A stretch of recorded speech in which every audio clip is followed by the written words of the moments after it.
Graça e paz, queridos irmãos. Que privilégio voltar a essa casa de oração. É uma grande alegria reencontrar meu amigo, a quem eu amo, admiro. E eu estava no caminho, vindo para cá e disse para os demais que vieram comigo, eu tenho 2 irmãos que vieram de lá, vocacionados, fiquem de pé. Edinaldo e Rariel trabalham conosco, já em tempo integral, são vocacionados, estão sendo preparados para o ministério. E eu disse para eles uma coisa e eu quero dizer aqui. Eu falei assim, eu seria, com muita alegria, ovelha de Andrew. Então vocês têm esse privilégio. Que o Senhor, queridos irmãos, nessa manhã, perdoe quem fomos, que corrija quem somos e que dirija quem seremos.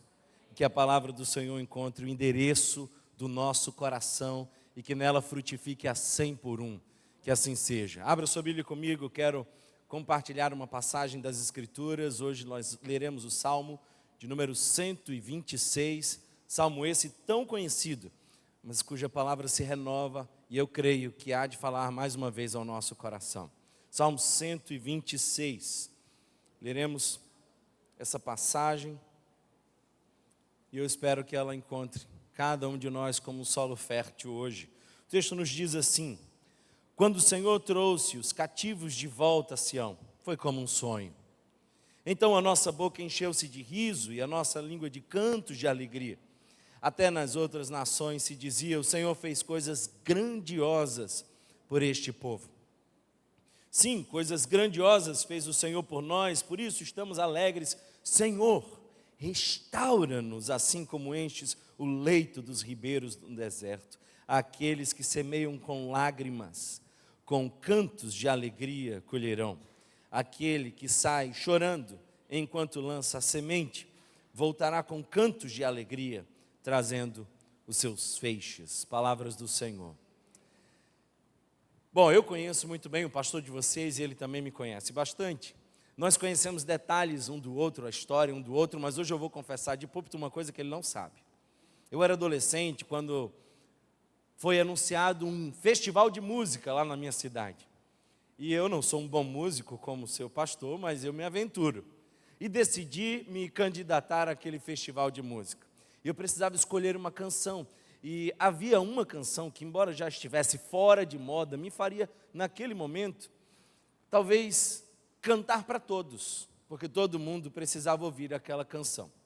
E todas as gerações cantavam aquela canção, e ela até hoje, eu diria, me toca bastante. A canção é a canção tão conhecida de Roberto Carlos e Erasmo Carlos, que diz assim, quem espera que a vida seja feita de ilusão, pode até ficar maluco ou morrer na solidão, é preciso ter cuidado para mais tarde não sofrer. E o refrão, todos sabem?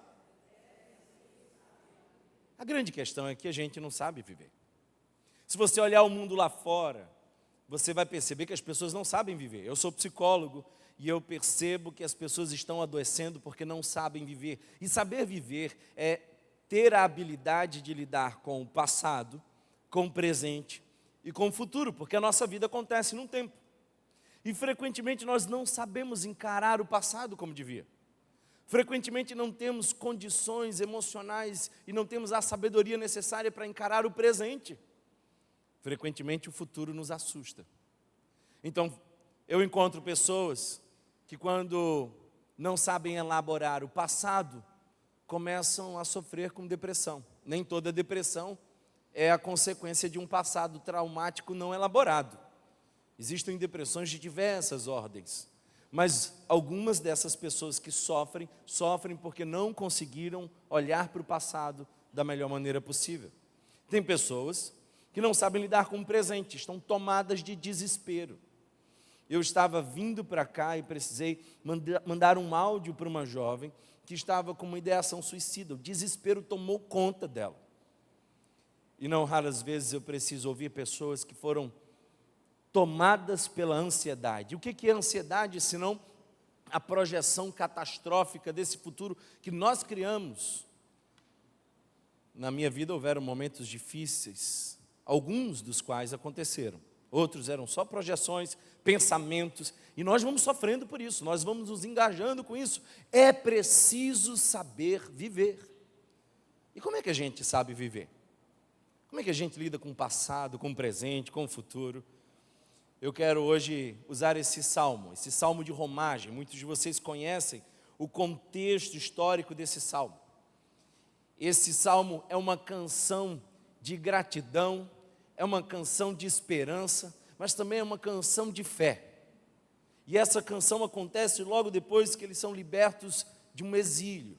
Eles estão cativos por 70 anos. A condição era de escravidão, a condição era de tristeza. Outros salmos dizem que as canções tão comuns desse povo haviam cessado. Eles literalmente haviam pendurado as suas harpas, mas agora eles precisavam cantar para celebrar um feito.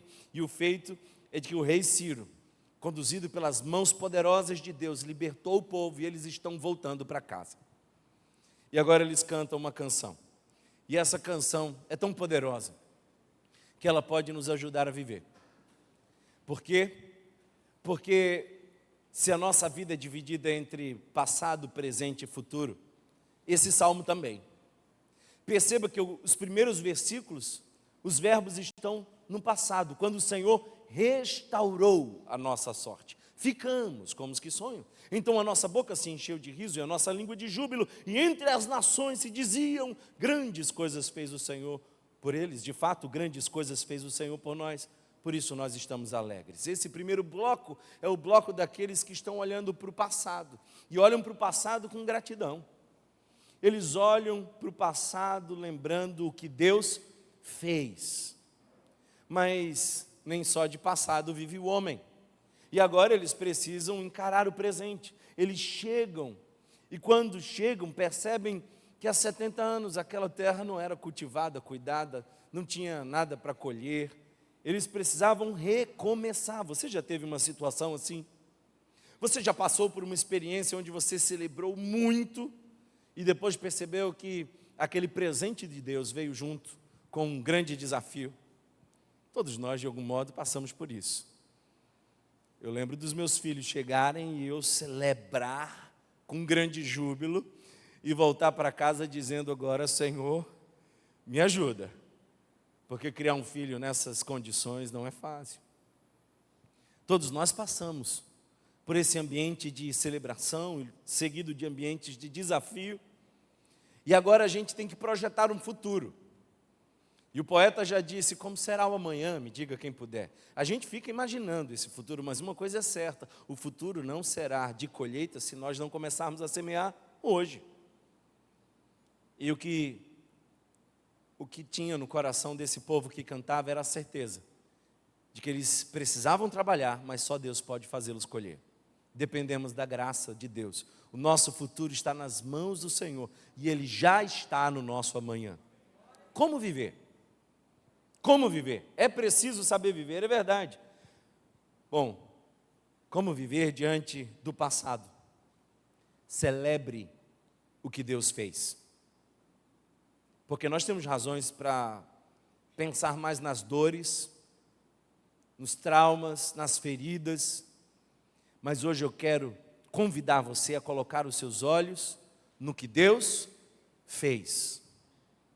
Como a gente deve viver diante do presente? Eu quero convidar você a crer que Deus faz. Se Ele fez lá atrás, Ele faz hoje. E essa é a palavra de esperança para você. Quem sabe você chegou aqui hoje numa cena de desafios. Você sente que os seus recursos são muito menores do que os seus gigantes. Eu já senti na pele o que você sente. E nesse auditório nós só temos duas pessoas: as que estão enfrentando desafios e as que um dia vão enfrentar, porque ninguém passa ileso na vida. Então como é que a gente lida com o presente? Creia que Deus faz. Como é que a gente lida com o futuro? Como é que a gente vive a vida diante do futuro? Caminho certo que Deus fará. Deus fez, Ele faz e Ele fará. Quantos recebem essa palavra aqui hoje? Vamos juntos estudar esses versículos. Eu quero que você tenha a sua Bíblia aberta durante toda a nossa exposição e acompanhe os 3 primeiros versículos. O texto diz: quando o Senhor restaurou a sorte de Sião, ficamos como quem sonha. Então a nossa boca se encheu de riso e a nossa língua de cantos de alegria. Então se dizia entre as nações: o Senhor fez coisas grandiosas por este povo. Sim, coisas grandiosas fez o Senhor, por isso estamos alegres. Queridos irmãos, eles agora tinham muitas razões para celebrar. Literalmente a expressão é Deus restaurou a sua sorte. É bem semelhante àquela passagem de Jó, no capítulo 42, porque tem horas que Deus muda o cenário sem que a gente espere. Eles foram libertos sem fazer o menor esforço para isso, não foi na força do próprio braço. Deus é capaz de fazer o que um exército inteiro não pode. E eu quero mostrar para vocês que eles agora não mais lembram das dores de 70 anos de sofrimento. Todos nós sofremos. Aliás, o poeta Francisco Otaviano disse certa vez o seguinte: quem passou pela vida em brancas nuvens e em plácido repouso adormeceu, quem não sentiu o frio da desgraça, quem passou pela vida e não sofreu, foi espectro de homem, não foi homem, só passou pela vida e não viveu, porque viver é sofrer. Mas quando a gente olha para o nosso passado, embora tenhamos cenas de dor, de sofrimento, olha para o que Deus fez. É assim que a gente vive a vida. Porque tem pessoas que estão presas às cenas de dor do passado. É gente que não consegue libertar-se. É gente que quer navegar para um futuro de esperança, mas não desamarrou o barco, não desancorou ele da história do passado. Eu tive o privilégio de ter uma mãe presbiteriana e um pai pentecostal. Eu convivi com o povo da exposição e com as irmãs do Cocó. E tinha uma canção que as irmãs do Cocó diziam que entrou na minha alma. Ninguém me tira essa canção. Elas cantavam quase todo culto, desafinadas, que só Deus para ouvir. Mas elas cantavam assim: quantas bênçãos, diga quantas são, recebidas da divina mão, vem dizê-las todas de uma vez, e verás surpreso o quanto Deus já fez. Eu não sei como você chegou aqui hoje, mas eu vim te lembrar que Deus já fez coisas grandiosas, maravilhosas, livramentos, Ele abriu portas. Essa é uma manhã de gratidão. Ele respondeu às nossas orações e frequentemente nós esquecemos o que Ele fez e por isso duvidamos se Ele fará. O nosso problema é de memória. Porque observe o povo andando pelo deserto, eles estão o tempo inteiro duvidando da presença de Deus. Eles passaram pelo Mar Vermelho, eles comeram do maná, eles viram a água brotar da rocha, milagres e milagres, mas quando a gente esquece o que Deus fez, nós somos tomados pelas dores e pelas memórias que cativam a nossa alma e as convidam ao adoecimento. Como é que a gente lida com o passado? Lembrando o que Deus fez. E quando a gente lembra, quando a gente lembra o que Deus fez, o que Deus faz é sempre maior que a nossa expectativa. Ficamos como quem sonha. Essa é a expressão de alguém que é surpreendido. Deus não faz nas contas, nas medidas. A Bíblia nos diz que Ele faz infinitamente mais. Ficamos como quem sonha. Nós, quando olhamos para os feitos do Senhor, lembramos que as mãos dele são poderosas e somos invadidos por uma alegria indizível. A boca se encheu de riso e a língua de júbilo. Às vezes eu vejo as igrejas cantando por aí, eu não me refiro a vocês, mas parece que elas estão cantando no automático. Lembra, quando você for cantar, lembra o que Deus fez por você, de onde Ele nos tirou. Nós estávamos no império das trevas e Ele nos transportou para o reino do Filho do seu amor. Eu que não era povo, agora sou povo. Eu que não era nada, agora sou nação eleita, sacerdócio real, povo adquirido. Eu sou eleito, irmão. Eu nunca fui chamado nem para o time da escola. Agora sou eleito.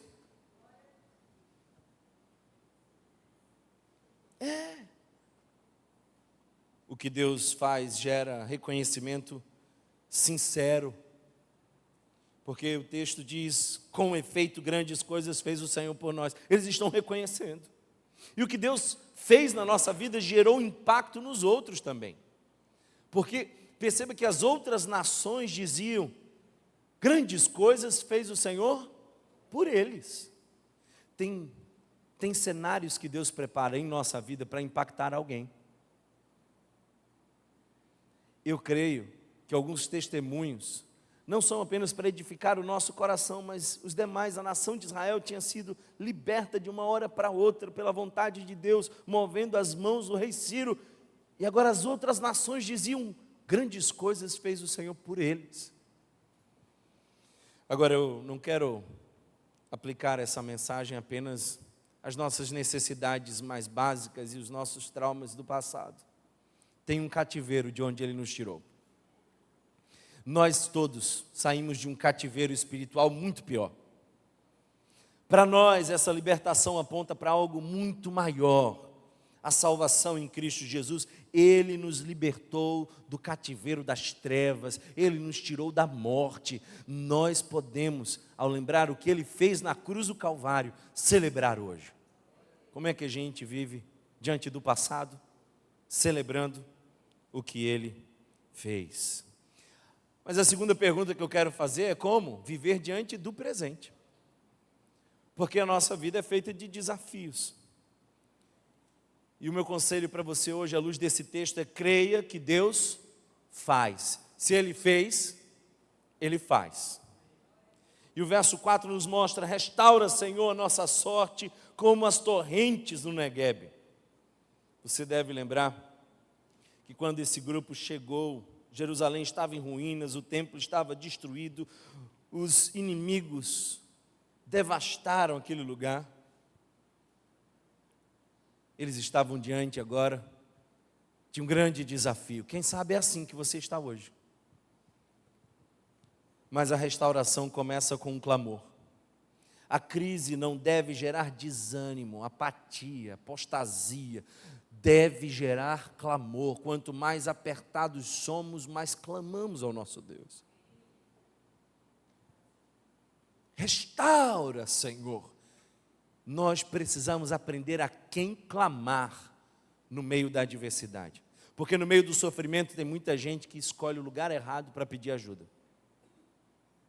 Tem gente que no meio do desafio decide resolver a própria vida. Conversa com Sara quando você chegar na eternidade.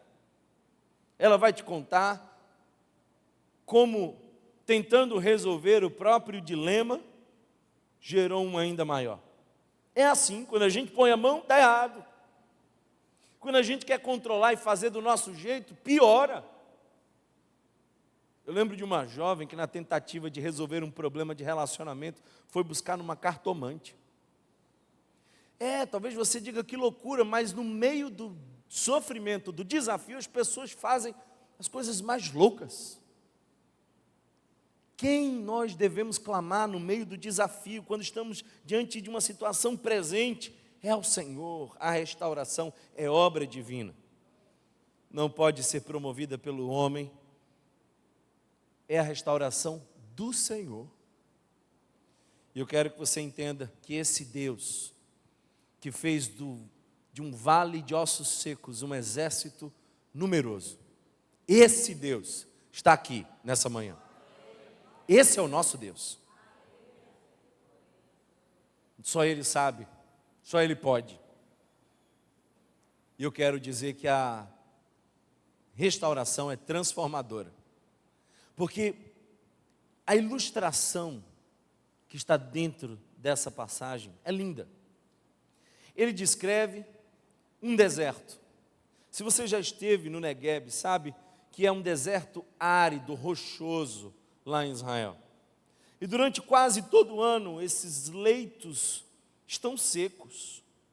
Não tem paisagem a admirar ali. É tudo seco, não tem verde, mas de repente as chuvas torrenciais chegam. E é possível que você, num dia, entre no deserto, tudo seco, e no outro dia tenha um jardim. Porque ao longo do ano, as aves vão ali semeando. E aí, quando as torrentes passam, um rio caudaloso vai irrigando a terra, e de uma hora para outra, os cenários mudam. É até possível que você, indo a esse lugar, encontre uma placa. E a placa diz assim, no meio do deserto, olha que ironia: cuidado, inundações.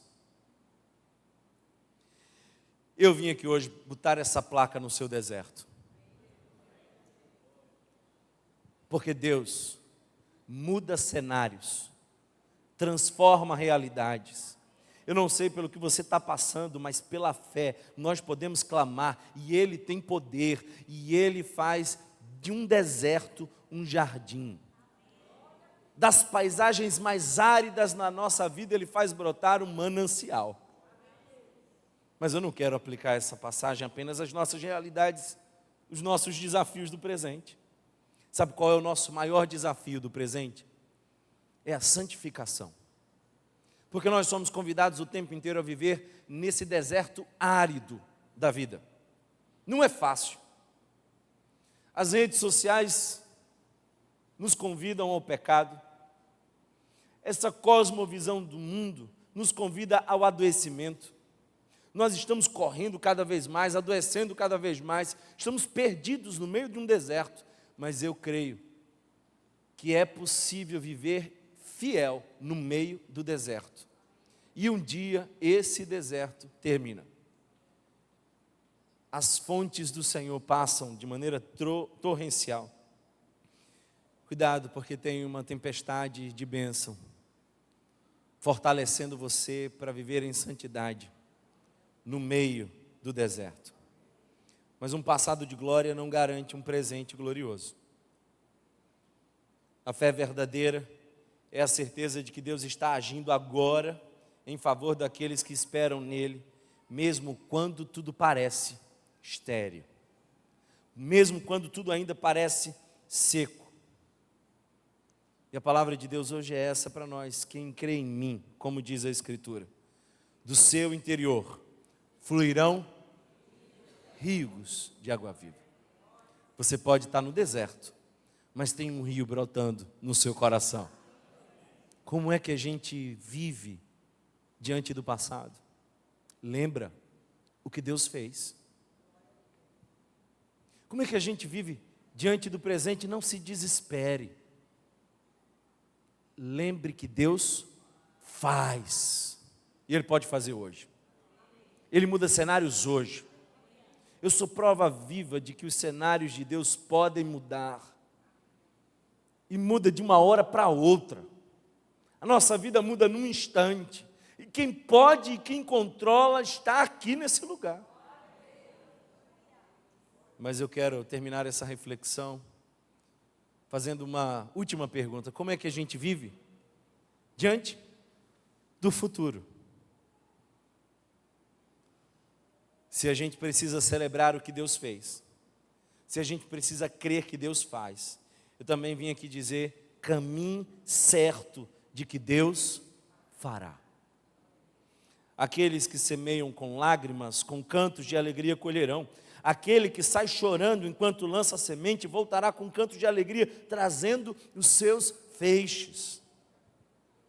E aqui tem uma palavra para você: semear demanda esforço, não será fácil. Toda proposta de espiritualidade que vem de uma vida fácil é diabólica, porque o nosso Jesus não teve uma vida fácil e nos alertou que o caminho seria difícil. Mas nós precisamos aprender a cultivar isso com esperança. Nós não somos um povo sem esperança, irmãos. Você semeia, Deus faz brotar. Você investe, mas só Deus pode multiplicar. Dependemos dEle. Nós somos completos dependentes de Deus. Um semeador não lança todas as sementes num só lugar, tem que se mover. E eu sou psicólogo e vejo muita gente chorando. E uma coisa que eu aprendi desde muito cedo é nunca dizer para alguém: não chores. Você já percebeu que é uma reação quase que involuntária. Alguém começa a chorar na nossa frente e o que nós fazemos? Nós acessamos esse repertório, ouvimos isso da nossa mãe, do nosso pai, e a gente diz o quê? Chore não, chore não. Eu sou discípulo de um Deus que chorou. E só Ele pode dizer, como fez com a viúva de Naim, encerrando aquele sofrimento. Só Ele pode dizer, não chores. Eu não tenho essa condição. Porque quando Ele diz não chores, Ele muda o cenário. Eu não posso mudar o cenário, por isso eu nunca digo para alguém, não chore. Mas sabe, eu nunca digo para alguém, pare de chorar, mas eu digo, não pare para chorar. E eu aprendi isso nesse texto. Você pode chorar, mas não deixe que as suas lágrimas te parem. Ah, mas e as lágrimas, Thomas? Chora, mas continua se movendo. Chora, mas continua andando. Porque quem caminha com lágrimas, quem semeia com lágrimas, quem avança com lágrimas, volta agora trazendo os seus feixes. Eu não vim aqui hoje dizer pare de chorar, mas quem sabe as lágrimas pararam você. Levanta. Uma das mais impressionantes atitudes de Davi não é diante de Golias, é diante daqueles homens que dizem que o filho dele morreu, porque tem milagres que não chegam. E quando ele percebe que o filho dele morreu, em vez de paralisar-se, se abandonar, ele se levanta, ele vai para o templo, ele adora, ele se alimenta, ele consola sua esposa, e nesse movimento Deus prepara Salomão. Então não deixe que a dor te pare, porque o meu Jesus assumiu esse lugar de sofrimento, mas o sofrimento não parou o nosso Senhor Jesus. É preciso continuar caminhando. Quem semeia pouco, pouco colherá. Nós precisamos avançar. E o exemplo de Cristo para nós hoje encerra essa reflexão nossa. Porque um dia os feixes chegarão. E chegarão como, Thomas? Na eternidade. Eu não quero aplicar essa parte apenas à nossa vida, ao futuro, amanhã, a semana que vem, a segunda-feira, não. Tem um outro futuro, mais sublime nos aguardando. Tem uma certeza que ninguém arranca de nós. Um dia, eu estarei como justo sofredor na eternidade. E lá, as sementes que Ele colocou na cruz, e que brotou na ressurreição, eu desfrutarei. Eu quero garantir para você, que a semeadura hoje é em missão. A igreja precisa estar em missão. Se alguém perguntar para mim, Thomas, quais são os feixes que você deseja colher? Um carro novo, uma casa nova? Pelo amor de Deus, isso é tão fútil, é tão pequeno. Eu leio a história dos apóstolos, os grandes homens de Deus, tinham tão pouco e eram tão plenamente felizes. Não é sobre ter coisas. Não confunda os feixes com a sua conta bancária. Para mim, a grande colheita que eu espero é andar em missão aqui na terra, de tal modo que um dia eu encontre alguém no céu, e essa pessoa me pare, e diga assim, você lembra de mim? Já aconteceu com você? Alguém te para, aconteceu isso agora há pouco, você lembra de mim? Uma jovem que eu conhecia há bastante tempo, me fez essa pergunta na porta da igreja, e conjecturas minhas, é só um pensamento meu, Na eternidade a gente vai dizer, não, não lembro de você não, minha irmã, meu irmão.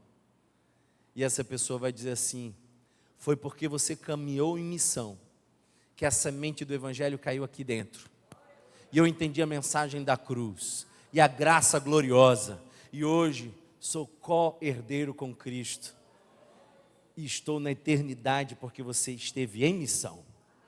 Esses são os feixes que eu quero colher. E se Deus quiser apertar, eu continuo fiel.